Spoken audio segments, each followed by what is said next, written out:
Buenos días, mis hermanos. El Señor les bendiga mucho más.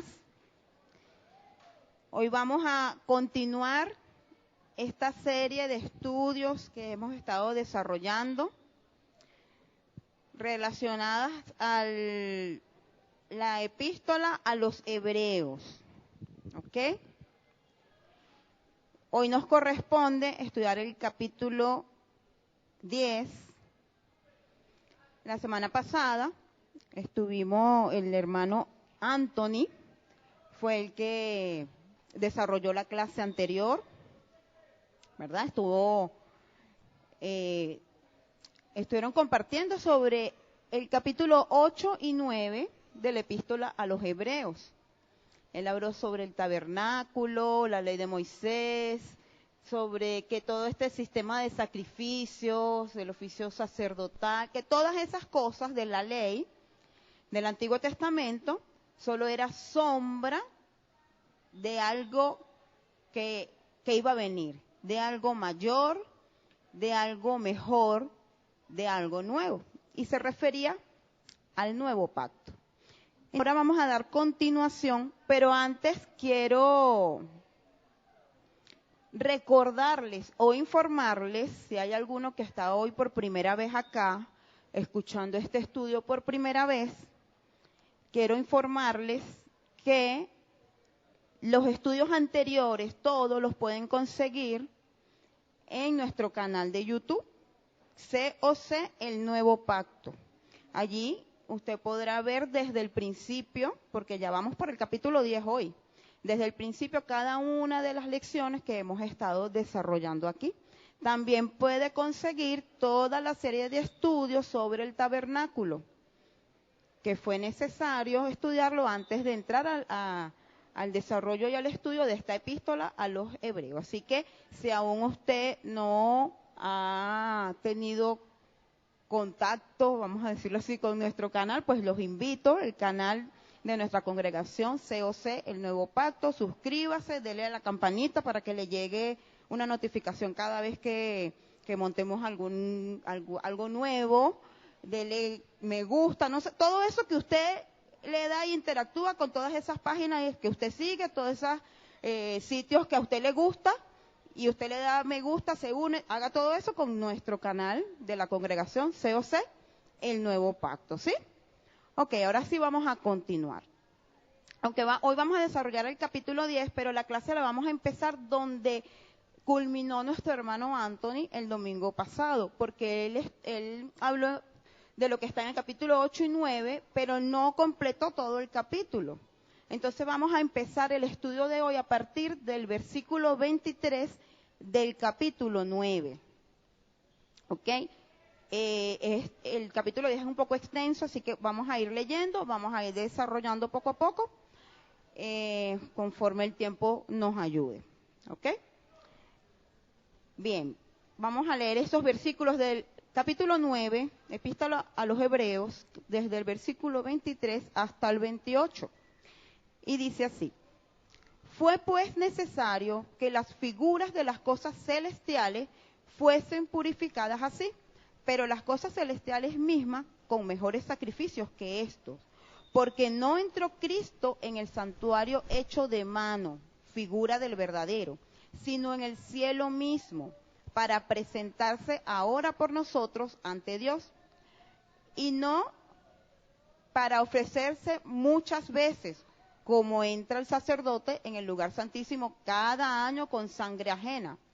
De otra manera, le hubiera sido necesario padecer muchas veces desde el principio del mundo, pero ahora, en la consumación de los siglos, se presentó una vez para siempre, por el sacrificio de sí mismo, para quitar de en medio el pecado, y de la manera que está establecido para los hombres que mueran una sola vez, y después de esto, el juicio. Así también Cristo fue ofrecido una sola vez para llevar los pecados de muchos, y aparecerá por segunda vez sin relación con el pecado para salvar a los que le esperan. Amén.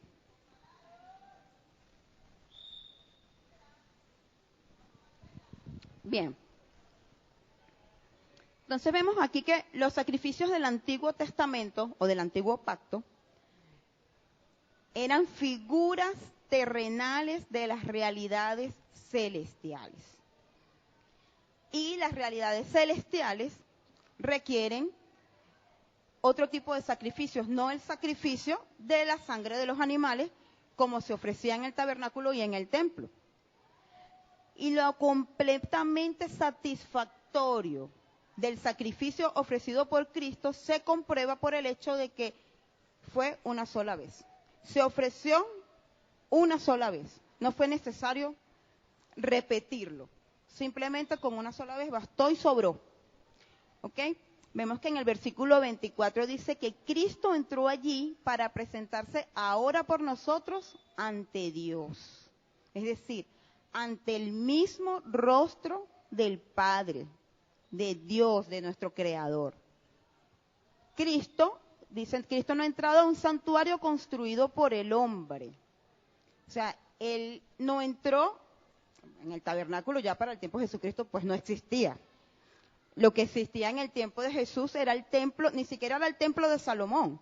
El templo de Salomón había sido destruido. Ese templo que estaba en pie en los tiempos de Jesús es el templo que agrandó el rey Herodes. Ese es el que estaba en funcionamiento en ese tiempo. Jesús no entró a un templo o a un santuario físico hecho por manos humanas, sino a un santuario espiritual, pero real. O sea, en el cielo mismo. El versículo 25 dice que el sumo sacerdote entraba en el tabernáculo con sangre ajena, con sangre que no era suya, era la sangre de los sacrificios, de los animalitos que mataban allí, que sacrificaban.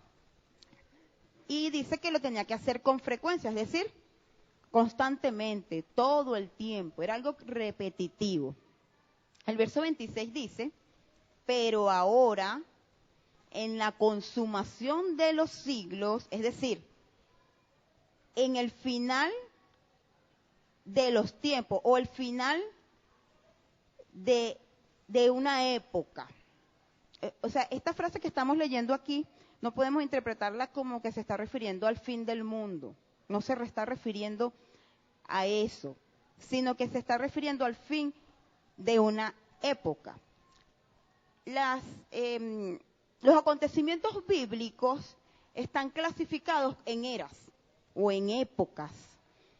También se les llama dispensaciones.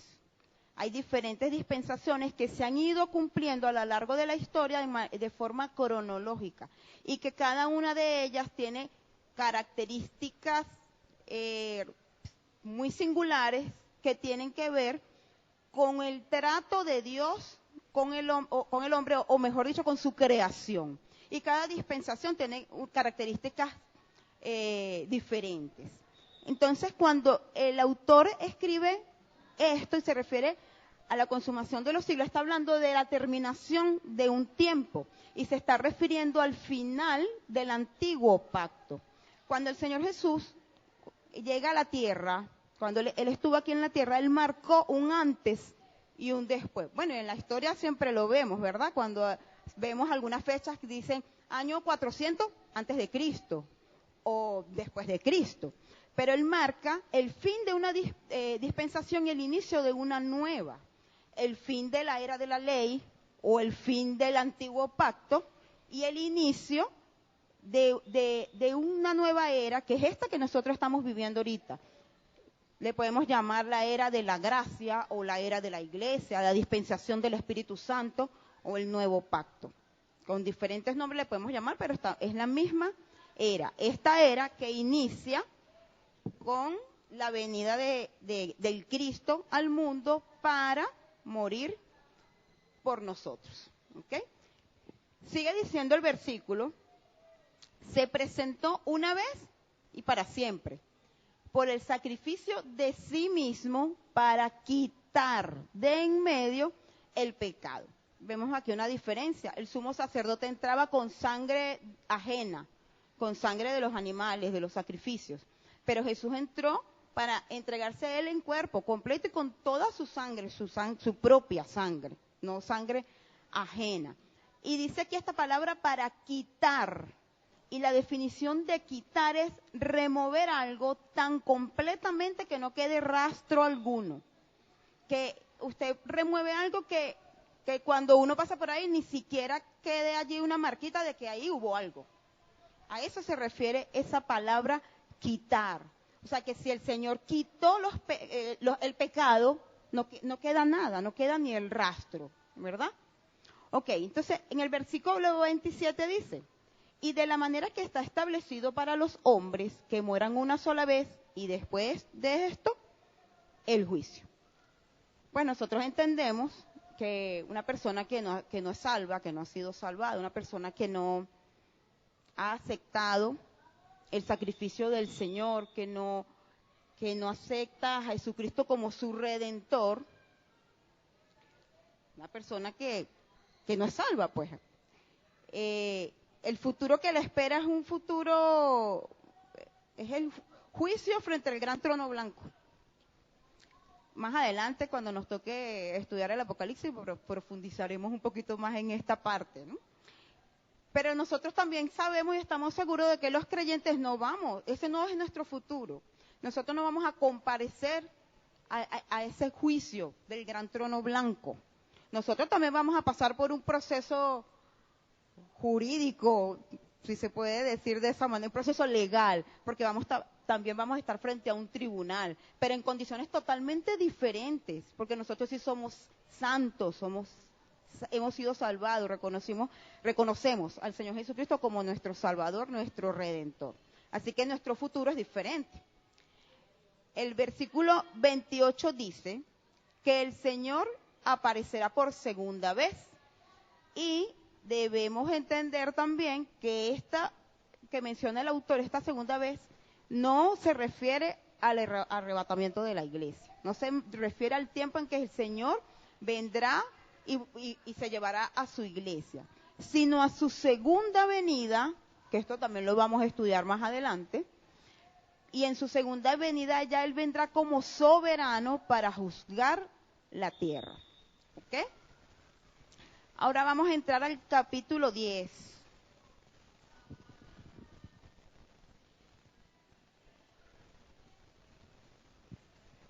Ok, vamos a leer los primeros 4 versículos. Dice así, del 1 al 4.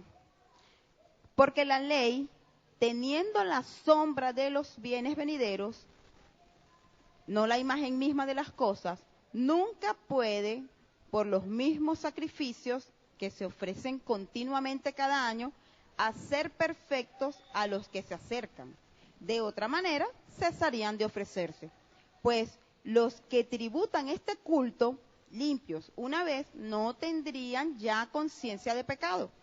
Pero en estos sacrificios, cada año se hace memoria de los pecados, porque la sangre de los toros y de los machos cabríos no pueden quitar los pecados. ¿Okay? Allí en ese versículo 1 vemos que la palabra con que empieza el versículo es ¿por qué? Dice porque la ley. En otras versiones dice pues la ley. Porque esta conexión viene de los versículos que acabamos de leer del capítulo 9. O sea, es una continuidad que tiene el autor del mismo tema. No se termina allí, en el versículo 28 del capítulo 9, sino que este tema continúa desarrollándolo en el capítulo 10. Por eso es que usa esa palabra allí. ¿Okay? Entonces, vemos aquí que el autor hace un contraste entre el sacrificio perfecto del Señor Jesucristo versus los sacrificios imperfectos del antiguo pacto. Si los sacrificios levíticos hiciesen perfecto a los adoradores, no habría necesidad de repetirlos. Si los sacrificios que ellos ofrecían podían remover su culpa, entonces hubiese sido necesario solamente un sacrificio y ya. No había necesidad de seguir repitiendo y repitiendo todo el tiempo los sacrificios. Pero esta constante repetición de sacrificios que se presentaban allí solo servía para recordarles sus pecados, en lugar de removerlos de su conciencia. También esta constante repetición les mostraba a los israelitas que el sistema de sacrificios no estaba completo, porque si hubiese sido así, con un solo sacrificio hubiese sido suficiente. Dice que los sacrificios o la sangre de estos animales no pueden quitar la culpa del pecado, porque es que la sangre de los animales lo que hacía era cubrir el pecado, no lo quitaba, como entendemos que sí se cumple en el sacrificio perfecto del Señor. Lo quitó, no quedó nada, no queda ni rastro. En cambio, los sacrificios levíticos solamente cubrían el pecado. Entonces, como nada más era, como dicen por ahí, poner un pañito de agua tibia, que sigue quedando allí la conciencia de pecado, sigue quedando allí, y entonces hay que estarlo haciendo cada rato, repitiendo. Entonces, ¿hasta cuándo iba a ser esta repetición? Hasta que viniera el Cordero de Dios, remueve por completo el pecado del mundo, así como lo declaró Juan el Bautista, cuando dijo, aquí está el Cordero de Dios que quita el pecado del mundo, refiriéndose al Señor. Y aquí puede surgir una pregunta. Nosotros de repente podemos pensar, pero si el sacrificio de los animales era imperfecto o era incompleto, como que la función de que cumplía no era completa, pero eso lo instituyó el Señor. Él fue el que le dijo a Moisés, cuando leemos en el libro de Levítico, todos los procesos, todas las ofrendas que tenían que presentar ellos, porque había ofrenda de paz, ofrenda por el perdón, había una cantidad. Eso era, cuando estudiamos el tabernáculo, hablábamos de eso, de imaginarnos cómo eso era todos los días, cientos y cientos de animalitos sacrificados para diferentes tipos de sacrificios, de ofrendas, de holocaustos, todo el tiempo, y los sacerdotes ahí, los levitas, trabajando día y noche en ese tabernáculo. Pero entonces dice aquí que eran imperfectos. Pero ¿cómo va a ser imperfecto si un Dios perfecto fue el que lo mandó a hacer de esa manera? Entonces pareciera como un poco contradictorio que uno dijera, ¿cómo Dios, siendo perfecto, va a instituir algo imperfecto? Pero es que tampoco es que Dios lo hizo y después se dio cuenta de que quedó incompleto. Bueno, déjame idear un plan mejor. No. Porque esto ya estuvo planificado. La respuesta a esta pregunta está en el versículo 1. Dice que todo eso era solo sombra. Sombra de lo que había de venir, de lo que se cumple en Jesucristo, de lo que se cumple ahorita en el nuevo pacto, en esta era que estamos nosotros viviendo. Así que no fue un accidente de Dios, no fue un error, sino que todo estaba, como dicen por allí, fríamente calculado. O mejor lo vamos a cambiar, ¿verdad? Como, según la explicación que nos dio el hermano Pedro, el que le prestó atención antes de la clase, todo estaba divinamente calculado. Creo que queda mejor esa expresión, ¿verdad? Ok. Vamos entonces a leer los siguientes 5 versículos. Desde el 5 hasta el 10. Okay. Dice así: por lo cual, entrando en el mundo, dice, sacrificio y ofrenda no quisiste, mas me preparaste cuerpo. Holocaustos y expiaciones por el pecado no te agradaron. Entonces dije, he aquí, vengo, oh Dios, para hacer tu voluntad, como en el rollo del libro está escrito de mí, diciendo, primero, sacrificio y ofrenda y holocausto y expiaciones por el pecado no quisiste ni te agradaron, las cuales cosas se ofrecen según la ley. Y diciendo luego, he aquí que vengo, oh Dios, para hacer tu voluntad. Quítalo primero para establecer esto último. En esa voluntad somos santificados mediante la ofrenda del cuerpo de Jesucristo hecha una vez y para siempre. Amén. Y aquí vemos que el autor de esta epístola está citando lo que dice el Salmo 40. El autor está atribuyendo a Cristo lo que dice el Salmo 40. Dice que Dios no quería los sacrificios, no quería las ofrendas, ni los holocaustos, ni las expiaciones por el pecado. Y nosotros volvemos a preguntarnos, pero ¿cómo que no lo quería si él mismo lo constituyó en la ley? Entonces Dios manda hacer los sacrificios, entonces ahora dice, no los quiero. ¿Cómo es esto? Son preguntas que uno puede hacerse, ¿verdad? Pero también tenemos que entender que Dios estableció este sistema de sacrificios como un medio temporal para, de alguna forma, establecer paz entre Él y el hombre. Pero era, como lo vimos al principio, una sombra de lo que iba a venir, que sí iba a ser perfecto. Lo que pasa es que estos actos repetitivos terminaron siendo rituales vacíos. Decía Anthony en la clase anterior, era como cumplir una lista de requisitos, de cosas por hacer. Esto ya lo hice, listo, ya terminé. Hice el sacrificio, todos los sacrificios que tocaban hoy, listo. Estamos en paz con Dios. Y eso no es lo que el Señor quería. Exactamente. La intención del corazón. Sí, Él estableció el sistema de sacrificio, pero algo que se vuelve tan repetitivo, llega un momento en que la gente hasta lo hacía de manera automática, mecánica, sin a lo mejor entender qué estaban haciendo, por costumbre, con qué propósito lo hacían, y eso termina siendo algo como una religiosidad vacía, de la cual la iglesia también tiene que cuidarse de eso. ¿Ok?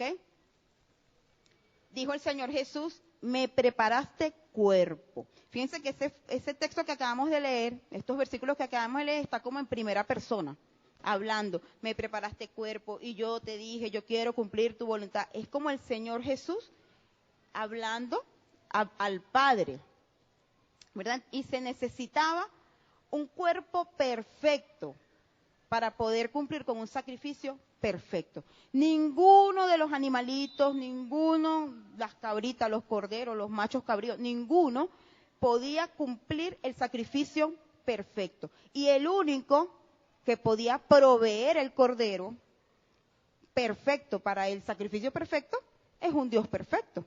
Así que el mismo Dios es el que le prepara el cuerpo. Y esto nos habla de la encarnación.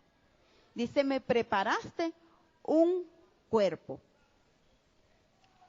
Y ahora sí, con ese cuerpo, sí podía establecerse o realizarse un sacrificio perfecto para que fuera una sola vez. Porque en el Salmo 40, en el verso 8 dice, el hacer tu voluntad, Dios mío, me ha agradado y tu ley está en medio de mi corazón. Entonces, y esto es lo que realmente quería el Señor y lo que realmente Dios quiere. Un corazón obediente y dispuesto. También el hermano Pedro nos habló temprano de lo que es tener un corazón dispuesto. Esto es lo que tenía el Señor Jesucristo, el ejemplo que Él nos deja, un corazón obediente y dispuesto a cumplir la voluntad de Dios. Dice la palabra que Él fue obediente hasta lo sumo, y por eso también fue exaltado hasta lo sumo, y se le entregó toda la potestad. Entonces, ese es el ejemplo que Él nos da para nosotros. Obediente al tal punto de que Él dice, en el momento que fue entregado, bueno, Señor, que se haga tu voluntad y no la mía. ¿Ok? Por eso es que ese sacrificio, tanto el cuerpo, la sangre preciosa y la disposición del corazón, lo hacen un sacrificio perfecto. En el versículo 9 dice que este sacrificio de Jesús quita lo anterior para establecer esto nuevo. ¿Qué se refiere a eso? Al nuevo pacto. Termina el antiguo pacto, o el Antiguo Testamento también, para dar inicio a esto nuevo, que es el nuevo pacto. Y en el versículo 10 dice que hemos sido santificados a través de ese sacrificio. Hemos sido llamados santos, apartados para Dios. Gloria al Señor. Ok, vamos a continuar desde el versículo 11 al 14. Estamos en el capítulo 10 de la epístola a los Hebreos. Del 11 al 14. Dice así.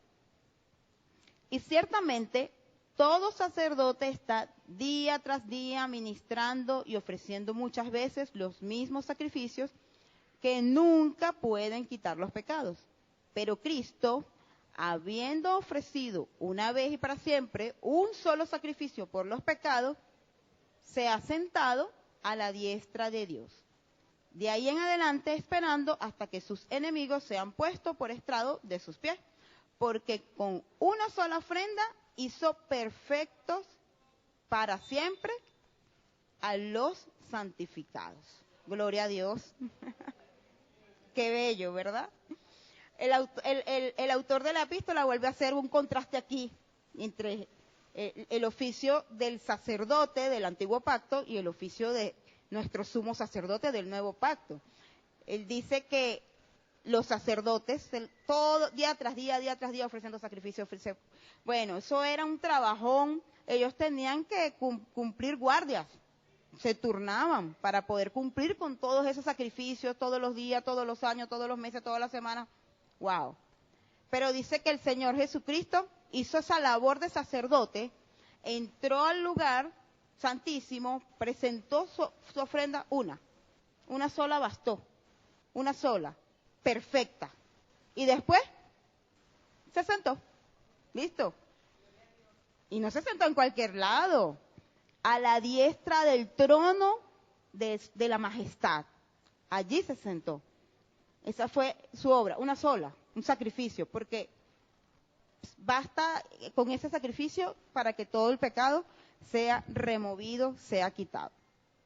¿Ok? Quiere decir entonces que lo que millares de sacrificios no lograron, Jesús lo logró con un solo sacrificio. Y lo más bello es lo que está allí, pues en el versículo 14, que dice que mediante esa única ofrenda nos perfeccionó a nosotros, a los santos. Nos perfecciona, nos hace santos, nos hace justos. Amén. Continuamos, versículo 15 al 18. Y nos atestigua lo mismo el Espíritu Santo, porque después de haber dicho, este es el pacto que haré con ellos después de aquellos días, dice el Señor, pondré mis leyes en sus corazones y en sus mentes las escribiré. Y añade, y nunca más me acordaré de sus pecados y transgresiones, pues donde hay remisión de estos, no hay más ofrendas por el pecado. Amén. Aquí el autor cita Jeremías capítulo 31, versículos 30 y versículo 33. Ahí dice, en aquellos días el Señor hará un nuevo pacto.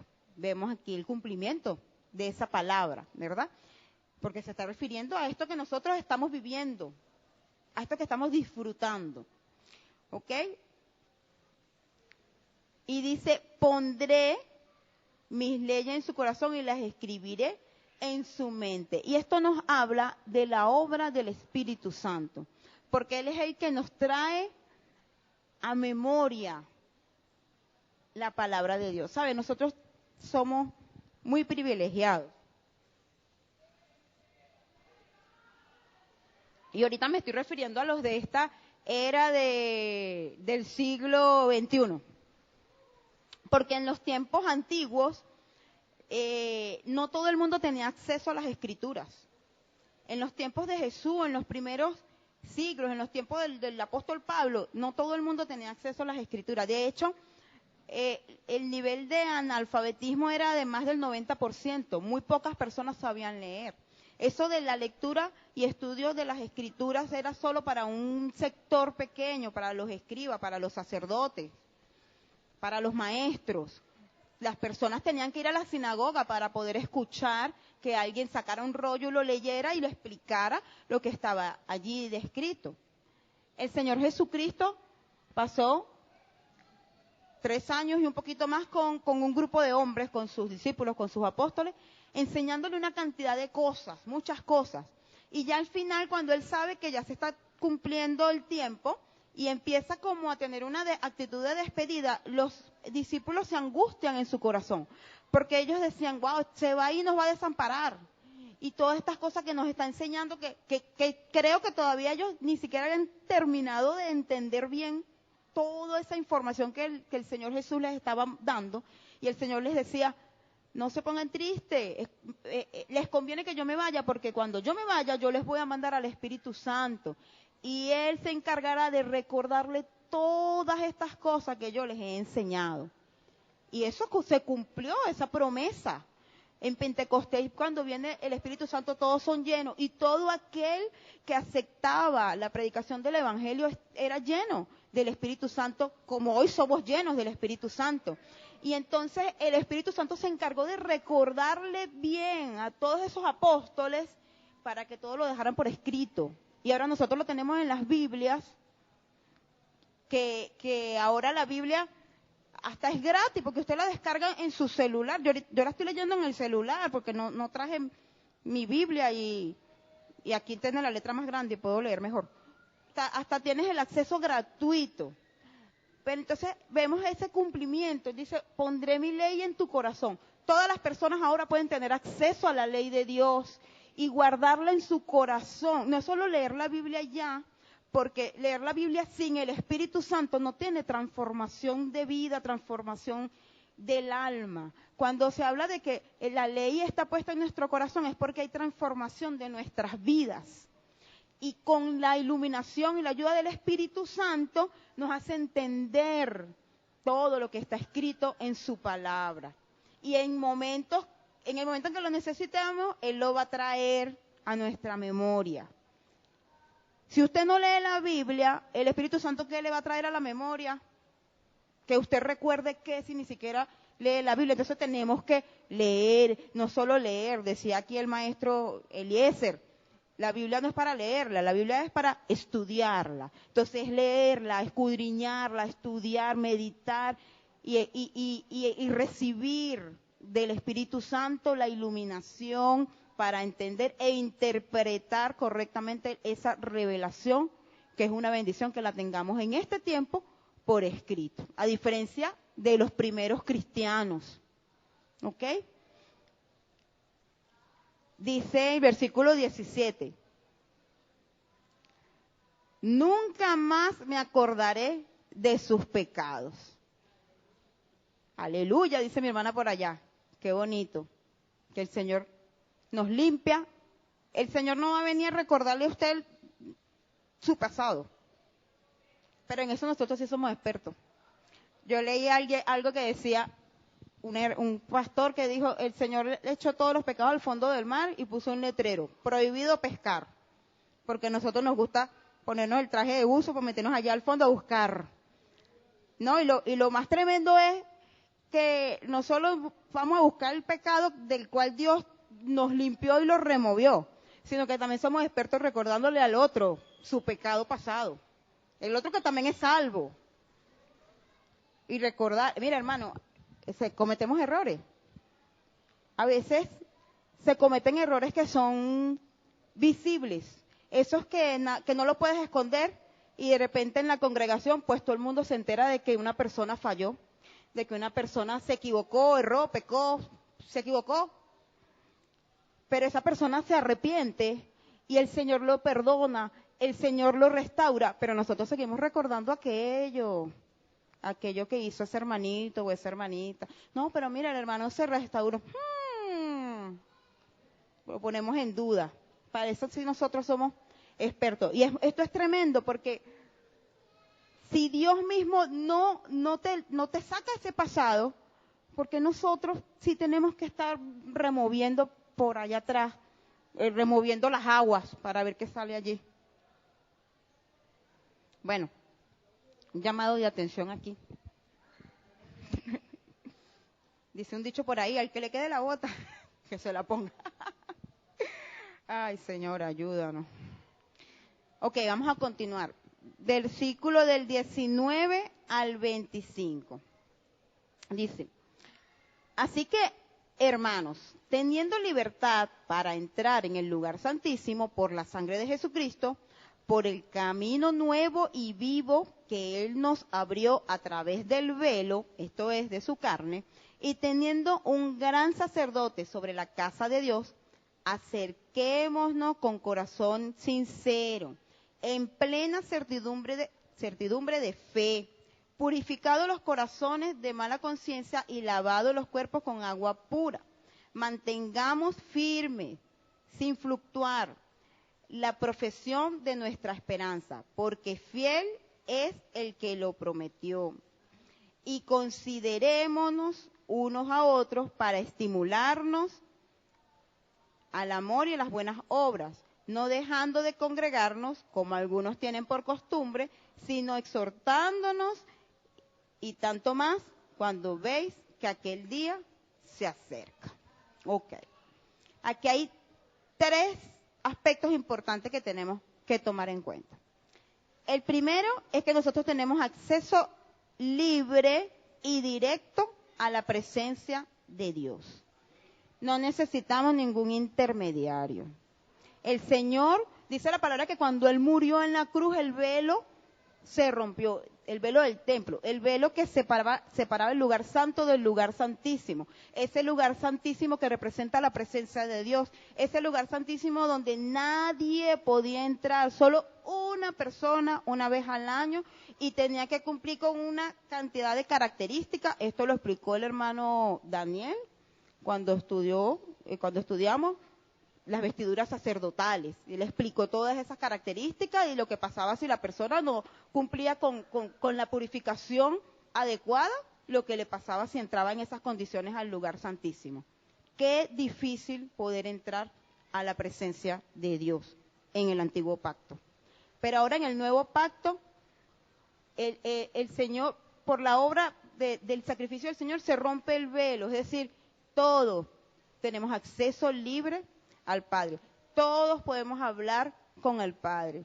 No tenemos que buscar al pastor para que hable por mí, o buscar a otra persona para que vaya por mí delante del Padre. Todos tenemos acceso libre a la presencia de Dios.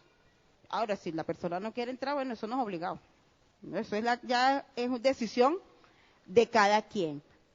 Pero hay algo importante que dice aquí: cuando nosotros entremos a la presencia de Dios, tiene que ser con humildad, reconociendo que por nuestra propia condición humana no tenemos acceso a su presencia, reconociendo que nosotros no es que es porque somos tan buenos que podemos entrar a la presencia. No, tenemos que reconocer que ese privilegio solamente lo pudimos recibir porque el Señor Jesucristo derramó toda su sangre para limpiarme a mí, para que cuando yo entrara a la presencia del Padre, Él me pudiera ver a través de la sangre de Jesucristo. O sea que no hay manera de entrar a la presencia del Padre si no es por su sangre preciosa. No hay otro camino, no hay otra forma. No podemos entrar a la presencia de Dios con orgullo, con arrogancia y tampoco con hipocresía. Al final el Señor sí conoce realmente nuestro corazón. Conoce el corazón, nuestro corazón más que nosotros mismos, ¿verdad? Como el salmista David decía: escudriñame, Señor, que tengo por allí que yo ignoro, pero tú sí lo sabes. ¿Ok? De esa manera es que nosotros debemos entrar en su presencia, con conciencia limpia y con entendimiento de nuestra condición. ¿Ok? Lo segundo que debemos tomar en cuenta es que debemos mantenernos firmes.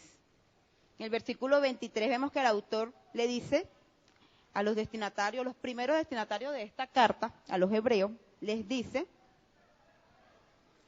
que deben mantenerse sin fluctuar, o sea, sin dudar de la fe, sin dudar de lo que habían creído. Y entrando un poquito en el contexto, tal vez aquellos cristianos que eran judíos, pues hebreos, que se habían convertido a Cristo y que les tocó vivir cosas muy tremendas, cosas difíciles. Nosotros nos han tocado vivir cosas duras, pero a ellos, los primeros cristianos, que los echaban a los leones, que los mataban, que los perseguían, que los torturaban. A ellos les tocó cosas muy duras. Es posible que ellos hayan dudado de su fe. Entonces él les da esa exhortación: manténgase firmes, perseverando. Pero también esta palabra es para nosotros, porque, cónchale, con tantas cosas nos toca enfrentar, tantos problemas. A veces hasta por presión social nos vemos de repente tentados a volver a nuestra vida anterior. A lo mejor aquellos hebreos pensaban, no, vale, me hubiese quedado cumpliendo la ley de Moisés y con los sacrificios. Y nosotros ahorita diríamos, no, vale, yo no me hubiese metido evangélica.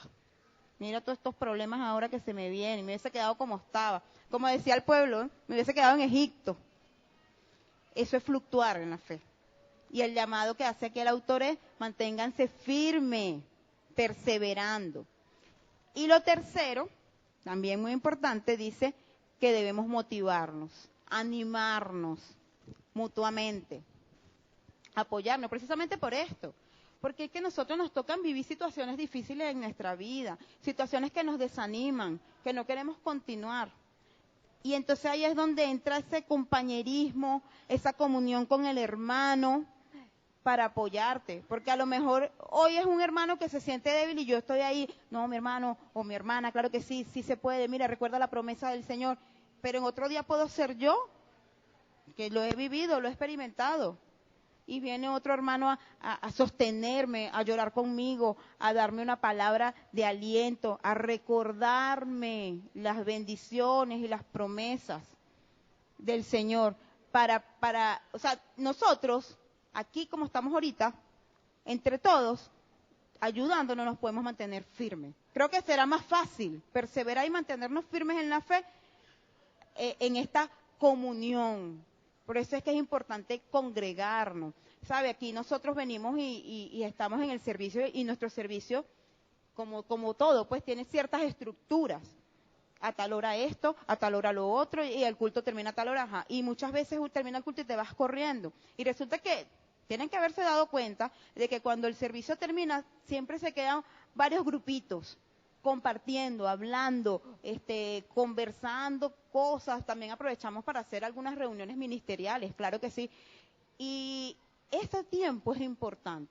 El tiempo del servicio es importante, pero el tiempo del compartir también es importante para nosotros, para ayudarnos.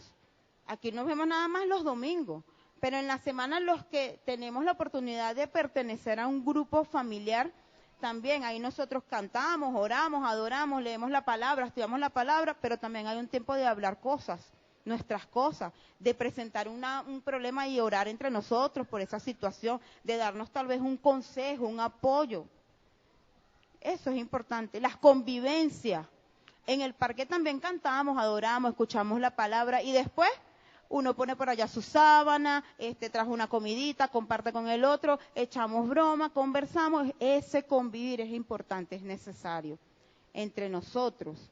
Dice también la palabra que hierro con hierro se afila, ¿verdad? Entonces entre nosotros mismos podemos ayudarnos, apoyarnos, consolarnos, exhortarnos, y eso nos va a ayudar a perseverar y mantenernos firmes en la fe. Amén. Gloria al Señor.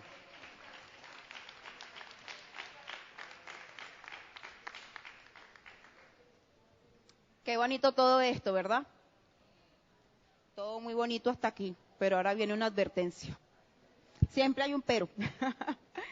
Viene una advertencia, ¿verdad? Porque aquí desde el versículo 26 al 31 vamos a leer lo que escribió aquí el autor de esta carta a los hebreos. Dice: porque si pecaremos voluntariamente, después de haber recibido el conocimiento de la verdad, ya no queda más sacrificio por los pecados, sino una horrenda expectación de juicio y hervor de fuego que ha de devorar a los adversarios. El que viola la ley de Moisés por el testimonio de 2 o de 3 testigos muere irremisiblemente. ¿Cuánto más castigo pensáis que se merecerá el que pisoteare al Hijo de Dios y tuviere por inmundo la sangre del pecado en la cual fue santificado e hiciere afrenta al Espíritu de gracia, pues conocemos al que dijo, mía es la venganza, yo daré el pago, dice el Señor. Y otra vez el Señor juzgará a su pueblo. Horrenda cosa es caer en manos del Dios vivo. Ese es el versículo 31. Es palabra fuerte, ¿verdad?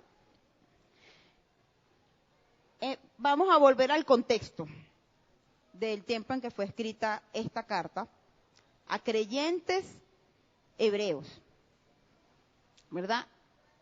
Esta advertencia que hace el autor a estos creyentes en aquel tiempo, en el primer siglo, es porque tal vez ellos, ya habiendo aceptado a Cristo, ya habían sido bautizados, ya habían sido llenos del Espíritu Santo, se congregaban, perseveraban juntos, dicen en Hechos, que la iglesia primitiva perseveraban juntos en la oración, el impartimiento del pan, todas las cosas las tenían en común. Eso es lo que describe la iglesia primitiva. Estos creyentes, aunque habían ya participado o participaban de todos estos beneficios del nuevo pacto, seguían yendo al templo a presentar sacrificios. Tal vez por guardar apariencias. Recuerden que había un tiempo de persecución. No sé, tal vez por costumbre, que ya conocen la verdad, pero por costumbre siguen practicando cosas que están fuera de la verdad. ¿Ok? Lo cierto es que, lo tremendo es que lo que antes se cumplía en la ley de Moisés era obedecer a Dios, porque ellos estaban llamados a obedecer la ley de Moisés. Así que ellos, si cumplían la ley de Moisés, estaban obedeciendo a Dios en el antiguo pacto. Pero ahora en el nuevo pacto, al parecer, entonces ir atrás a cumplir lo que ya había finalizado, lo que ya había culminado su tiempo, ahora se considera pecado voluntario. Porque hay una conciencia, hay un conocimiento de las cosas nuevas. El nuevo pacto redefine todo lo anterior, no lo anula, no lo inhabilita porque lo anterior era sombra. Es más, con el nuevo pacto entendemos lo que quería decir lo anterior. Todos esos tipos y símbolos y sombras que conseguimos en el Antiguo Testamento, ahora en el nuevo pacto lo entendemos. Porque por el Espíritu Santo, la luz, o sea, donde hay sombra y se prende la luz, ya todo queda claro. Podemos ver claramente. ¿Ok? Entonces, ¿por qué volver a lo que es sombra o a lo que era sombra? Y esto en el caso de los creyentes hebreos de la época, los primeros destinatarios de esta carta. Pero para nosotros hoy también. Porque de verdad que una persona que rechace la verdad de que Cristo murió por el pecado o por los pecados y que ya no hay más un sacrificio, y lo dice claro, es un solo sacrificio para remover los pecados y ya no hay más. Pero una persona que rechace esta verdad se entiende de que está despreciando eso que hizo el Señor por nosotros. Por eso que dice pisotear, es despreciar. Y si una persona desprecia ese acto de sacrificio perfecto, que es el único que sirve para librarle del pecado, entonces, ¿qué le queda? ¿Qué esperanza le queda? Si nuestra esperanza es Cristo y una persona rechaza a Cristo, no hay esperanza, no hay nada, porque no hay más sacrificio, es uno solo. Entonces dice ahí, ¿qué es lo que queda? Bueno, ya vimos antes cuál es el destino eterno de las personas que no son salvas. Una expectación del juicio, por allá más adelante.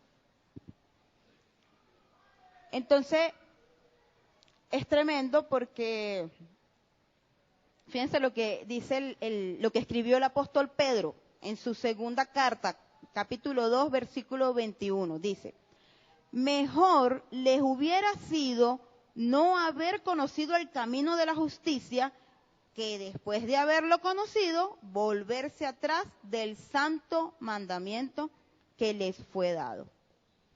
Tremendo. Mejor que no hubieses nunca conocido, a que después de conocer, retroceder, ir atrás. Porque ir atrás y retroceder es perderlo ya todo sin esperanza. No voy a profundizar más en esto, ya vamos a terminar. Ok, vamos a finalizar con los últimos versículos, desde el 32 al 39. Pero traed a la memoria los días pasados, en los cuales, después de haber sido iluminados, sostuvisteis gran combate de padecimiento. Por una parte, ciertamente, con vituperios y tribulaciones fuiste hechos espectáculo, y por otra, llegaste a ser compañeros de los que estaban en una situación semejante. Porque de los presos también os compadecisteis, y el despojo de vuestros bienes sufriste con gozo, sabiendo que tenéis en vosotros una mejor y perdurable herencia en los cielos.